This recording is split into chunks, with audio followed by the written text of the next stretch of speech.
Hello DEC students, welcome back to my YouTube channel. तो अभी आपके जो है न्यू असाइनमेंट्स आपके आ चुके हैं, आपने देखे भी होंगे। तो आज की इस वीडियो में मैं डिस्कस करूंगी कि आपको असाइनमेंट्स कैसे बनाने हैं, 1 2 3 तीनों, कहाँ से आंसर्स लिखने हैं, कैसे फाइल बनानी है, फ्रंट पेज कैसा रहेगा, ऑल थिंग्स मैं यहाँ पे आप डिस्कस करने वाली हूँ आज। तो वीडियो को एंड तक देखना, तभी समझ में आएगी। तो चलिए वीडियो स्टार्ट करते हैं। तो जो आपके असाइनमेंट्स हैं वो 3 पार्ट्स में हैं, क ख ग। एंड आपने देखा होगा तो इसमें पूरा डिटेल लिखी हुई है, क्या चीज़ करनी है, क्या चीज़ नहीं करनी है, फ्रंट पेज में आपका क्या क्या होना चाहिए। तो आपके सारे ये चीज़ें लिखी हुई हैं, आप इसके ऊपर पढ़ सकते हो। आपको प्लास्टिक की फाइल यूज़ नहीं करनी है, आपको गत्ते की फाइल यूज़ करनी है। एंड ये जो फ्रंट पेज है जिसमें ये डिटेल्स आपकी जाएंगी, आप उसको क्रोम से डाउनलोड कर सकते हो, गूगल से, क्रोम से। आप इग्नू फ्रंट पेज डालोगे तो इस तरीके से आपके फ्रंट पेज आपके सामने आ जाएंगे। आपको ये डाउनलोड नहीं करने, आपको पीडीएफ डाउनलोड करनी है। जब आप पीडीएफ डाउनलोड करते हो तो उसकी जो पिक्चर क्वालिटी होती है वो काफ़ी अच्छी होती है, इस तरीके से आप देख सकते हो। तो आपको 3 फाइल के लिए ऐसे 6 पेजेस निकलवाने हैं। एक फ़ाइल के अंदर 2 पेज लगेंगे, एक तो फ्रंट में और एक अंदर, फाइल ओपन होने के बाद फर्स्ट पेज। इस तरीके से आपको ये पेजेस लगाने हैं, डिटेल्स इसमें आपकी आ जाएंगी। तो आई होप आपको क्लियर हो गया होगा फ्रंट पेज आपका कैसा रहेगा। 5th पॉइंट में आपका क्लियरली मेंशन है, भाग क ख ग को एक साथ संलग्न करके जमा कराएं, नहीं तो रिजेक्ट कर दिया जाएगा। तो आपको एक साथ एक ही फाइल में क ख ग पार्ट अटैच करके जमा करवाने हैं। एंड लास्ट डेट जो है वो है 30 सितंबर। तो अभी से स्टार्ट करोगे बनाना तो आपके तब तक इजीली बन जाएंगे। तो इसमें हमारे 3 पार्ट्स हैं। सत्रह कार्य 1 में भाग क थ्योरी पार्ट है, इसमें आपको वर्ड्स में आंसर देना है। 500 इसमें, एक 200 शब्दों में, 300 में, इसमें सिर्फ आपको आंसर्स देने हैं। थ्योरी काइंड ऑफ पार्ट है। भाग ख में आपका आ जाता है प्रैक्टिकल वाला पार्ट, और ग भी आपका प्रैक्टिकल पार्ट है। इसमें ध्यान से देखो, अभ्यास 4, अभ्यास 6 और अभ्यास 7 पूछे गए हैं। अब हम चलते हैं सत्रह कार्य 1 प्रीवियस ईयर पे।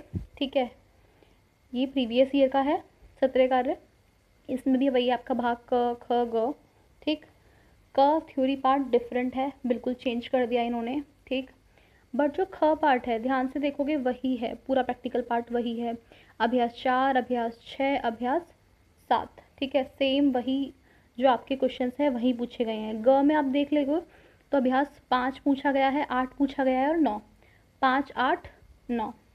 ठीक, उस वाले सत्रह कार्य पे चलते हैं। ठीक है, बैक हम इस वापस आ गए, जो न्यू वाला है।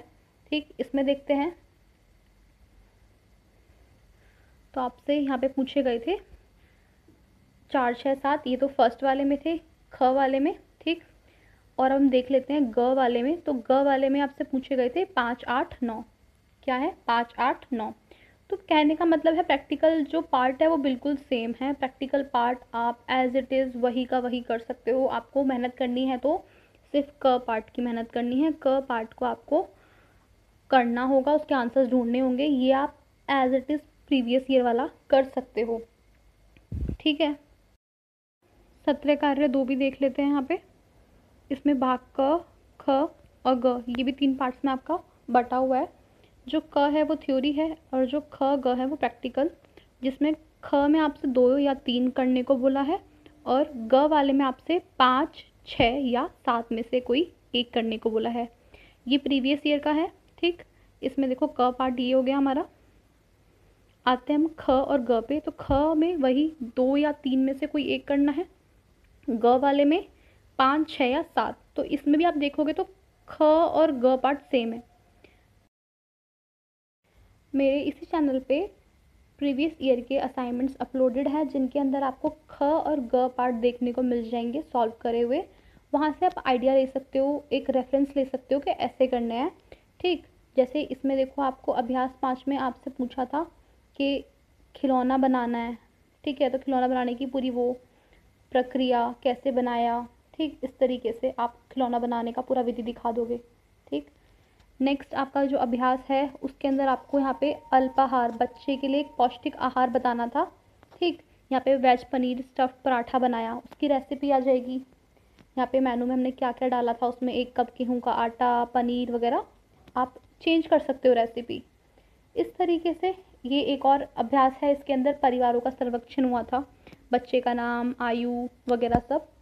ठीक, ये तो आप यहाँ से रेफरेंस ले सकते हो, और आप स्टडी मटेरियल से भी ये काम कर सकते हो। देखो अभ्यास 4 है, ठीक, इसमें सब कुछ दिया हुआ है, क्या करना है, उद्देश्य क्या है, ठीक है, प्रॉपर आपको दिया हुआ है कि कैसे कैसे आपको यहाँ पे ये करना है। उद्देश्य आप एज इट इज़ वैसे भी लिखने वाले हो। ठीक, इसके अंदर आपको ये दिया हुआ है, देखो अवलोकन विश्लेषण पूरा बता रखा है कि इस तरीके से आपको करना है।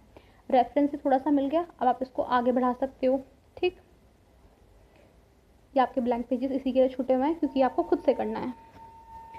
नेक्स्ट आ जाते हैं हम लोग अभ्यास 5 में, जो मैंने अभी दिखाया था खिलौना बनाना है, वो पूरा इसमें गिवन है। उद्देश्य है, ठीक है, कैसे बनेगा, बच्चे के वो खिलौने के लिए क्या क्या चाहिए, ठीक, पूरी डिटेल में पूरी चीज़ें हैं, ऐसे हम इस तरीके से चीज़ें रखेंगे, ये करेंगे, यहाँ पे खिलौना आपका बन के तैयार है। तो आप स्टडी मटेरियल से भी हेल्प लेकर ये जो आपके अभ्यास हैं, जो पूरा असाइनमेंट है, सब कर सकते हो। अब बात करते हैं क पार्ट। क पार्ट कैसे करना है।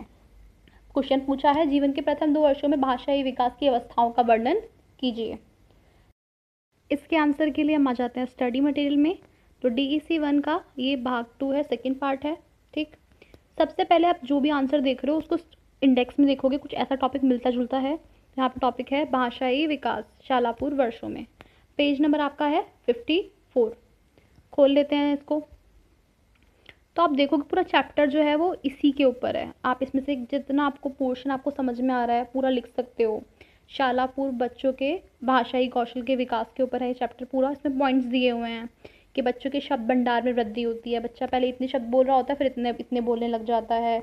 एग्जाम्पल्स दिए हुए हैं आपको, यहाँ पे देख सकते हो। ठीक, आपके डिफरेंट पॉइंट्स हैं, तो आपको जितना आपको जो लिखना है वो लिख सकते हो कि भाषा के नियमों का बोध हो जाता है उन्हें कि ऐसे नहीं ऐसे बोलना है। तो आपको पूरा जो आंसर है विद एग्जाम्पल डिटेल में इसमें दिया हुआ है, आपको कहीं और जाने की ज़रूरत नहीं है। ठीक, आई होप आपको क्लियर हो गया होगा। सेकंड देख लेते हैं कि 4 वर्ष की उम्र के बच्चों के प्रत्येक के विकास को बढ़ावा देने के लिए आप क्या गतिविधि करवाएंगे। तो इसमें देखते हैं हम सूक्ष्म क्रियात्मक विकास। ठीक, तो पहले हम देखते हैं स्टडी मटेरियल में इसका आंसर। तो स्टडी मटेरियल में आपको सूक्ष्म क्रियात्मक विकास के लिए खेल क्रियाएं आपको पूरा डिटेल में दिया हुआ है। ठीक है, कि इस तरीके से धागे से पिरोने की क्रियाएं करवाएंगे, उससे इसका विकास हो जाएगा। ठीक, नेक्स्ट आपका ये दिया हुआ है कि आपको इस तरीके से कंकड़ों मोतियों के बीजों को प्रयोग से आयोजित कुछ करवाओगे तो उससे हो जाएगा। ठीक है, अगर आपको आंसर ढूंढने में डिफ़िकल्टी हो रही है तो आप गूगल कर सकते हो। जब गूगल करोगे तो आपको गूगल पे उसके आंसर्स मिल जाएंगे। जैसे हमने यहाँ पे गूगल किया 4 साल के बच्चे के सूक्ष्म क्रियात्मक विकास को बढ़ावा देने के लिए क्या एक्टिविटीज़ करवानी है। तो यहाँ पे देखो चित्र बनाना, कोलाज बनाना, लॉट्स ऑफ थिंग्स। ठीक, आप इस आंसर को भी लिख सकते हो। तो इस तरीके से आपका क ख ग पार्ट आपका पूरा क्लियर है, कहाँ से कैसे कर सकते हो। आई होप आपको वीडियो हेल्पफुल लगी होगी। अगर वीडियो हेल्पफुल लगी हो तो वीडियो को लाइक करना और चैनल को सब्सक्राइब करना बिल्कुल मत भूलना। Thanks for watching.